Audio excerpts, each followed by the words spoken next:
Depuis son investiture le 24 mai dernier, le président Romuald Kossi Mbweke Wadayi a multiplié les sorties dans la sous-région.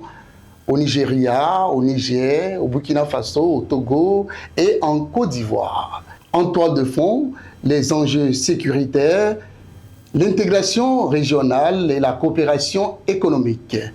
Pour décortiquer tout ceci, nous avons invité pour vous un journaliste, un analyste des questions diplomatiques et sino-africaines, Heribert Label Adjovi. Bonjour. Bonjour Arnaud Amoussou. Nigeria, première destination, tradition diplomatique respectée, comme les présidents français qui ont pour premier point de chute l'Allemagne. Pourquoi le Nigeria? Mais le Nigeria, naturellement, parce que, comme vous l'avez dit, le Nigeria et le Bénin, il y a une grande fusion, c'est le même peuple. Et en dehors de ça, ça ne vous a pas échappé qu'en 2025, il y a eu la mise en place d'un accord de partenariat renforcé entre le Nigeria et le Bénin. Le Nigeria, c'est une opportunité pour le Bénin, mais également un risque. Opportunité en cela qu'on a plus de 200 millions de population et que les activités économiques sont d'office puisque le Nigeria est la première puissance économique du continent. Donc être juste à côté du Nigeria, c'est une grande opportunité pour le Bénin. Et donc dans le domaine des affaires, vous savez très bien que dans le domaine de l'énergie, mais également dans le domaine des affaires de façon générale, nous avons beaucoup de choses à faire avec le Nigeria. Mais il y a également la question sensible de la sécurité, avec la question de l'insécurité transfrontalière. Donc, il était tout à fait normal que pour sa première visite, le président Romuald Wadayi aille au Nigeria pour rencontrer le président Bola Ahmed Tinubu pour consolider les liens avec ce pays voisin. Quels sont les principaux dossiers que le président Wadayi compte débloquer en effectuant ses tournées dans la sous-région? Je crois qu'il y avait vraiment à remettre le bon voisinage dans le bon sens. Parce que vous savez très bien qu'en diplomatie, c'est un principe sacro-saint d'avoir de bons rapports avec ses voisins. Si même à l'échelle individuelle, vous avez des voisins autour de vous avec lesquels vous ne vous entendez pas, si un ennemi vient, si la porte du voisin est ouverte, vous êtes atteint. Donc il est très important, après tout ce qu'il y a eu ces dernières années, que le président Romuald Wadayi, qui a quand même donné le ton d'une autre manière d'apprécier et de faire les choses, aille dans ces différents pays. Le Niger avec lequel nous avons quand même des rapports économiques très étroits qui ont été plus ou moins mis en mal ces dernières années. Vous savez très bien que les pays de l'Interland avec le Bénin, jusqu'à une époque récente, il y a à peine 2 ans, c'est pas moins de 50% des transports de marchandises. Et également 50%, non 60% du PIB, du Bénin, sans oublier que ça fait quelques 45% de taxes douaniers qui sont perçues à travers le commerce entre le Bénin et les pays du Sahel. Et donc, aller au Niger, c'est très important sur le plan économique. Vous savez également qu'il y a le projet de l'Oléoduc, le pipeline Niger-Bénin, pour tous les travaux qui ont été effectués sur place, c'est pas moins de 600 milliards de francs CFA. Et puis, s'il n'y avait pas eu des couacs, et on espère que maintenant les choses vont aller plus vite, c'est pas moins de 300 milliards de francs CFA que le Bénin va engranger comme ressources dans l'espace de 20 ans, sans oublier qu'à Sémé, sur le site de Sémé, il y a des taxes à percevoir. Pour la période de production, il y a eu 3000 employés qui ont été recrutés, et dans la phase d'exploitation, c'est 300 à 500 employés. Vous voyez également dans le domaine de la résorption du chômage, c'est quand même quelque chose de très important. Donc sur le plan économique, nous avons vraiment intérêt à être en bon terme avec le Niger. D'ailleurs, nous sommes le même peuple, et la question transfrontalière pour laquelle il faut une solidarité entre nos différents pays, la coproduction de la sécurité. Et donc c'est ça qui justifie la visite du président Romial Wadayi au Niger, mais également au Burkina Faso. Et c'est vrai qu'au Burkina Faso, il y a aussi l'aspect de ce qu'au-delà de l'étatique, il y a la saine émulation entre les peuples. Donc c'est très important d'aller dans ces pays, et aussi d'aller au Togo, qui fait corps. C'est un peu comme le Nigeria. Nous avons presque les mêmes populations au nord comme au sud. Le même peuple, là. Le même peuple, oui, le même peuple. Et donc, avec le président Faure, il faut essayer de colmater les brèches. Et donc, c'est vrai qu'en renforçant notre coopération avec les pays de l'Interland, le Togo, qui quand même ces dernières années a eu beaucoup plus d'avantages, oui, notamment par rapport au port. Naturellement, le port de Cotonou est le port naturel des pays de l'Interland. Mais le Togo nous a ravi la vedette. Voilà, donc quand on va remettre les choses dans le bon ordre, bon, nous sommes nous parlons de gestion de l'État, et donc c'est une affaire d'intérêt, même s'il faut essayer de s'entendre sur l'essentiel. Et à Abidjan, vous savez, comme le Nigeria pour le continent et aussi pour les pays anglophones, les pays francophones et notamment du Conseil de l'Entente de l'Afrique de l'Ouest, la Côte d'Ivoire est un poumon économique. Avec la Côte d'Ivoire, nous avons beaucoup à échanger pour apprendre de ce pays-là et renforcer notre partenariat économique, et également sur la question sécuritaire, nous avons à travailler ensemble. Donc on peut dire que pour cette première visite du chef de l'État, cette tournée sous-régionale, je pense que c'est bien pensé, il fallait le faire, et maintenant on va voir la suite. Les populations, qu'elles ont gagné avec cette tournée du chef de l'État? Ah, mais beaucoup déjà.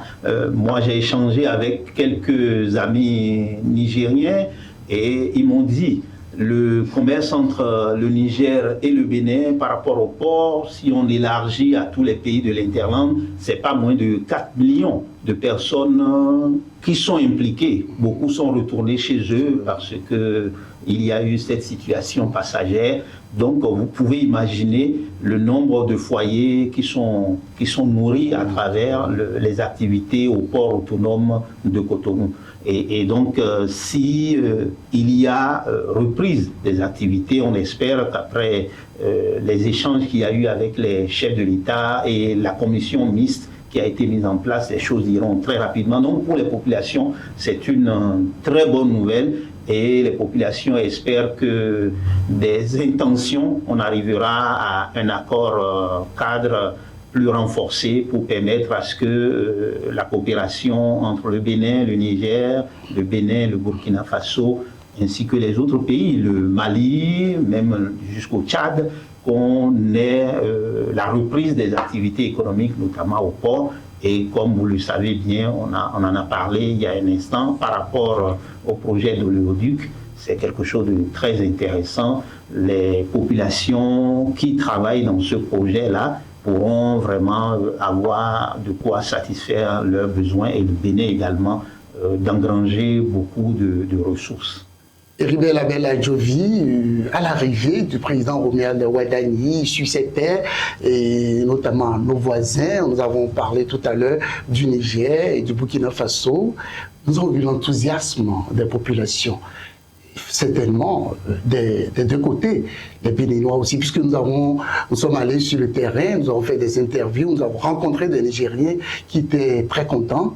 Les populations attendaient cette main tendue. Mais c'est tout à fait normal que les populations attendent cette main tendue, parce que c'est vrai que il y a eu des situations qui sont passées ces dernières années. Ça ne pouvait pas continuer ainsi, parce que le bon voisinage est très important dans les relations entre États. Et donc le Niger, le Bénin, c'est le même peuple. Nous avons des relations très personnelles également avec le Burkina Faso. Et donc c'est tout à fait normal qu'arriver sur le terrain, que même les Béninois résidant au Niger, résidant au Burkina Faso, se sont déplacés, ainsi que les populations nigériennes, les populations burkinabées, pour la simple raison que non seulement nous sommes le même peuple, pour la raison supplémentaire de ce que nous avons des rapports économiques très renforcés, puisque le Bénin, à travers le port autonome de Cotonou, qui est le port naturel. Voilà, le port naturel de ces pays de l'Irlande, du Sahel. Et donc, c'est tout à fait normal que cela se passe ainsi. Je pense même qu'on a trop tardé pour aller à cela. Et donc, il y a une nouvelle dynamique depuis l'arrivée du président Romuald Wadaï par rapport à nos rapports. Une commission a été mise en place 15 jours pour la commission. Avez-vous foi que les frontières seront ouvertes? Mais il n'y a pas de raison de ne pas quand même prêter de bonnes intentions aux chefs d'État qui se sont parlé, j'espère se sont compris, mais quand il y a évidemment des déchirures, ça prend du temps, mais c'était déjà quelque chose voulu par les populations. Et donc, s'il y a la volonté politique qui s'ajoute, je pense qu'il n'y a pas de raison qu'à l'issue de ces 2 semaines d'échange entre les deux parties, qu'il n'y ait pas d'accord, un accord de partenariat renforcé, puisque avec tous ces pays-là, on a quand même d'accord de partenariat qui a été même renforcé en son temps. Donc, ça ne sera pas difficile de remettre les choses dans le bon ordre. Et il n'y a pas de raison que ça se passe autrement. Nous avons besoin que le port autonome de Cotonou reprenne vraiment ses activités et que les populations des deux côtés puissent mener leurs activités. Ça permet d'engranger des ressources pour nos différents pays. C'est très important. Face aux fractures entre la CEDEAO aujourd'hui et les pays de l'AES, est-ce que le Bénin peut jouer un rôle de médiateur? Je crois qu'il faut être clair sur cette question. Ça fait longtemps qu'on demande à ce que nos ensembles sous-régionaux soient réformés. À défaut, il faut casser la baraque.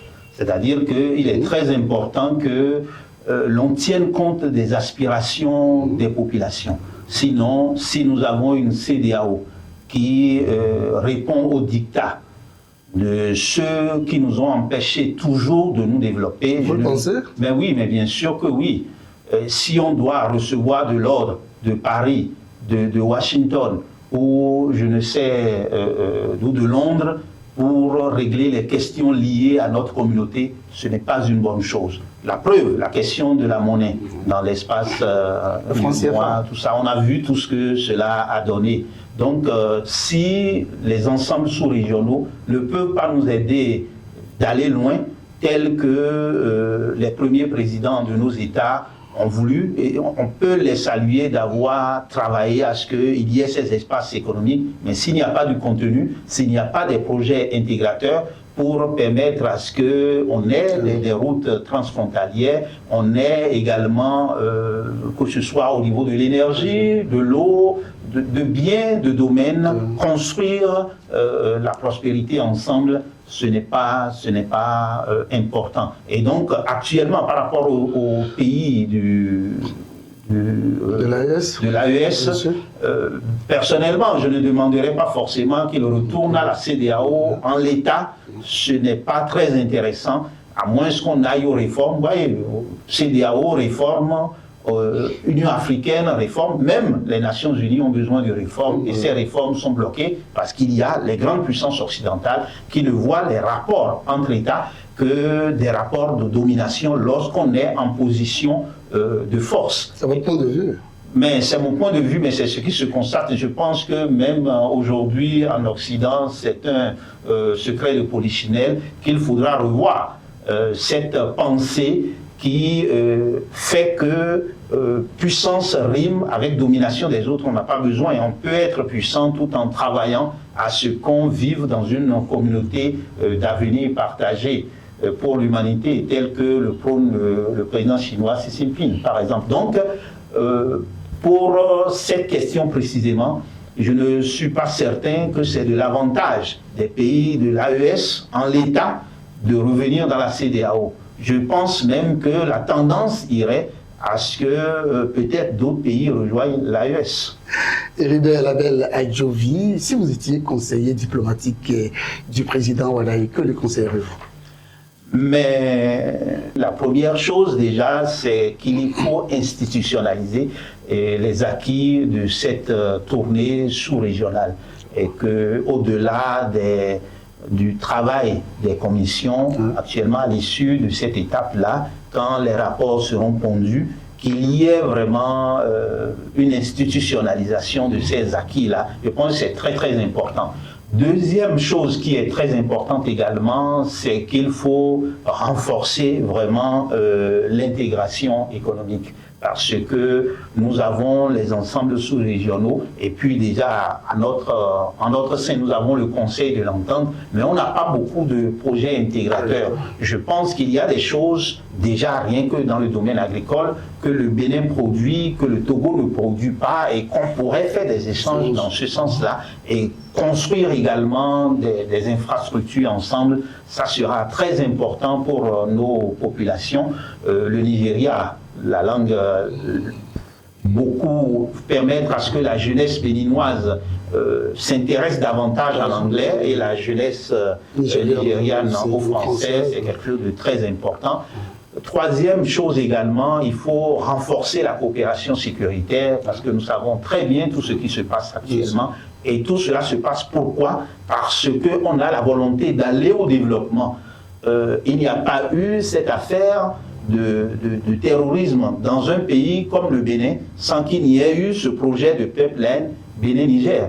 Donc vous comprenez qu'il y a des gens qui n'ont pas envie, depuis des siècles, on est passé par de l'esclavage à la colonisation et même on continue dans le néocolonialisme, mais nous n'avons de salut que dans le fait de renforcer notre coopération. Donc sur le plan sécuritaire, il va falloir qu'on renforce notre coopération, c'est très important. Et puis enfin, il faut valoriser le leadership béninois parce que quoi qu'on dise, le Bénin est la première expérience démocratique sur le continent et puis le Bénin est considéré pour tous les pays de la sous-région et même au-delà, je sais de quoi je parle, comme un pays où, quand ça va mal ailleurs, on peut venir se réfugier au Bénin.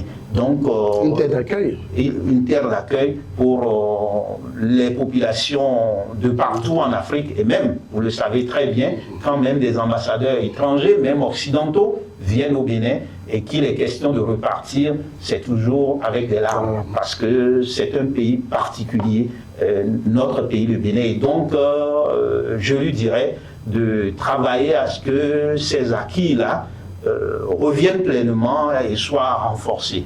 Je crois qu'avec ces 4 à 5 aspects, on pourrait déjà commencer à davantage renforcer notre image à l'échelle sous-régionale et je pense que cela peut être décuplé à l'échelle continentale, voire au-delà. Heribert Label Adjovi, la posture diplomatique du président Romuald Wadayi tranche-t-elle systématiquement avec le modèle de fonctionnement du président Talon? Je crois qu'il est un secret de polichinelle que les dernières années de la présidence Talon a montré des relations tendues avec certains pays voisins et dont 2 ont été visités, même 3 par le président Romuald Wadayi, à savoir le Niger, le Burkina Faso et le Togo. Et donc déjà, il y a une volonté de remettre les pendules à l'heure par rapport à ce principe sacro-saint du bon voisinage. Donc on peut dire, on va attendre de voir la suite, mais déjà les signaux semblent bons et on ne peut que souhaiter que ces signaux-là soient renforcés parce que personne ne peut dire qu'avoir des relations tendues avec ses voisins est une bonne chose. Ce qui est une bonne chose, c'est qu'il faut avoir des relations apaisées avec les voisins. Les pays ont des intérêts, mais au-delà des intérêts, nous avons surtout aujourd'hui, face à la question du terrorisme, de l'insécurité transfrontalière, travailler ensemble. Et dans ce sens, je crois que quelque chose de différent a commencé. On ne peut que souhaiter que cela aille en se renforçant. Heribert Label Adjovi, merci. Merci beaucoup Arnaud Amousso.